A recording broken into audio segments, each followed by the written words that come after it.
या समीकरण 1.4 मधला प्रश्न शेवटचा बघा. लक्ष द्या मित्रांनो, थोडंसं लक्ष द्या. बोल ना रे, काय सांगेल मी. अशा प्रकारे प्रश्न दिलेला आहे आणि याला आता पी आणि क्यू या स्वरूपामध्ये करून आपल्याला खूप सोपं जाणार आहे. बघा लक्ष द्या, लक्ष दे. म्हणून याला काय घ्यायचे तुम्हाला, पी. याला काय घ्यायचंय, क्यू. वरच्याला आणि खालच्याला मी समीकरण 1 आणि समीकरण 2 तुम्हाला मांडून दिले, कारण प्रश्न द्या परत परत तेच द्या. आता जर आपल्याला एक घ्यायचं असेल 1 2, आता हे पुढं कशा प्रकारे होणार आहेत इकडे लक्ष द्या माझ्या. मी काय सांगाल ते बघ. आता याच्यामधलं काय घ्यायचे तुम्हाला, पहिले हे जे आहे त्याला पी, याला क्यू. मग आता समजा याला मांडायचंय, मी डायरेक्ट स्वरूप मांडणार आहे. मग आपल्याकडे आलं पी प्लस क्यू बरोबर 3/4. हे झालं तुमचं समीकरण 3. आपल्याला चौथं पण तयार करायचंय, चौथं पण याच प्रकारामध्ये आलं पाहिजे. पण इकडं 1/1/1/1 आपल्याला असं दिलेलं आहे आणि इथं 8 आहे, म्हणून हे सरळ समीकरणाला तुम्ही जर 2 न भाग दिला, कोणत्या 3 ला, ह्या 3 ला जर 2 न भाग दिला तर 2×8 याचं पण किती यायला लागलंय, 1/4 हे उत्तर येणार आहे. मग आता ते समीकरण तुम्हाला पी वजा क्यू बरोबर 1/4 असं हे चौथं समीकरण तुम्हाला या ठिकाणी मिळणार आहे. मग आता अशा प्रकारे याला मी 2 न भाग दिला, तुम्ही लगेच कन्फ्यूज होता. लक्ष द्या, समीकरणाच्या दोन्ही बाजूला मी 2 न भाग दिलाय म्हणून इथं वजा वजा आलं, 1/4 आलेले. समजलंय ना, सोल्युशन देण्याची गरज नाही. हां ठीक. तर अशा प्रकारे ते समीकरण जर आपल्याला भेटलं तर आता इथं 3/4 इथं 5. आता 3 आणि 5 ची तुम्हाला काय बेरीज वजाबाकी गुणाकार काय करायचं तर ते तुम्ही करू शकता. मग आता मी इथं डायरेक्ट 4 लिहिले म्हणून 4 ची लिहिलं. समी 3 + 4 करू, मग समी 3 + 4 करू. आता दोघांची काय करायची मला, बेरीज. मग म्हणून पी प्लस क्यू बरोबर 3/4 आणि पी वजा क्यू बरोबर 1/4 यांची मला बेरीज करायची, म्हणून मी इथं संख्या मांडलेल्या आहेत. पहिले क्यू क्यू कॉमन आहे, कट करा. पी प्लस पी 2p आपल्याकडे झालेला आहे. आता छेद तर दोघांचा सारखा येणार, किंवा इकडे बेरीज जर केली 3 आणि 1 4, मग भाग जाऊ शकतो. याचं उत्तर येणार आहे तुमच्याकडे 2/4 बरोबर. आता 2/4 जर तुम्ही केलं तर 2p आहे, म्हणजे 2p बरोबर आपल्याला हे उत्तर काढायचं. मग काय करा आपण, 2p बरोबर 2/4 आपल्या जागेवर. आता p बरोबर 2/4 ह्याचा जर आपल्याला गुणोत्तर काढायचं किंवा जे काय तुम्हाला उत्तर काढायचं तर सरळ उत्तर निघते. 2 न 2 ला भाग जातो, राहतात 1, खालचे 4 जशाला तसे. म्हणजे p बरोबर आपली किंमत येणार आहे 1/4. आली का. आता 1/4 ही आपल्याला 3 किंवा 4 मध्ये जे तुम्हाला काय बरं वाटल त्याच्यामध्ये तुम्ही ती सरळपैकी ठेवू शकतात. मला 3 बरं वाटायले म्हणून मी तिला 3 मध्ये ठेवतो. बघा लक्ष द्या, झाले का. लिहून घ्या, 1 मिनिट मी थांबतो, तुम्हाला पुन्हा मला ते मोडायचे, कारण खाली जर मी लिहिलं तुम्हाला दिसणार नाही. हे एवढं लिहून घ्या, मी एवढंच मोडणार आहे. हां, आता लिहा 1/4 ही कितीमध्ये ठेवायची तुम्हाला, 3 मध्ये ठेवून. 3 मध्ये ठेवून मग 3 काय आपल्याकडे हे 3 आहे दिलेलं. मग 3 आपल्याला दिलेलं आहे म्हणून मग सुरुवातीला तुमचं 1/4 वजा किंवा म्हणून वजा घ्या तिथं, किंवा अधिक असेल आपला अधिक असेल तर अधिक घ्या. मग क्यू बरोबर 3/मध्ये किती आले, 4. किंवा ते समीकरण 3 मध्ये ठेवली बरं, मी समीकरण 3 तयार कर. आता खालचं तुम्ही मोडणारच बरोबर. मग आता हे जर समीकरण तयार झालं तर हा क्यू जाणार आहे सरळ, किंवा ही किंमत त्याच्या पाठीमागे राहणार आहे. मग आपल्याला ह्या किमती तयार करताना काय काय करायचं, आता हा 1/4 पाठीमागे गेला, इकडं अधिक आहे म्हणजे इकडे गेला म्हणजे काय होणार आहे तुमच्याकडं वजा. मग म्हणून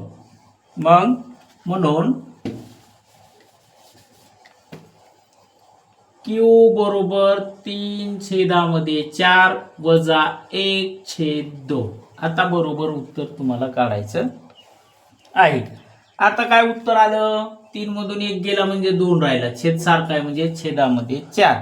परत तेच बे एक बे आणि बे दोन्ही 4 म्हणजे याचं पण उत्तर किती आलं परत 1/4 आली का तुमची सॉरी किंमत किती येणार आता 2 2 4 म्हणजे 1/मध्ये किती 2 ही आपली ह्याला भाग देऊन उत्तर आलं आपलं किती आलं तुमचं आता 1/मध्ये 2.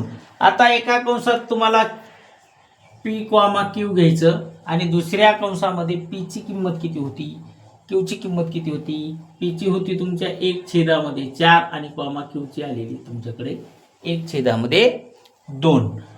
मग ह्या किमती आल्या. आता तुम्हाला परत ह्या एक्स वायच्या किमती परत ठेवायच्या आहेत. मग पी आणि क्यूच्या किमती आपण इथं परत ठेवणार आहोत. तुम्ही लिहा मी काही लिहित नाही बरोबर.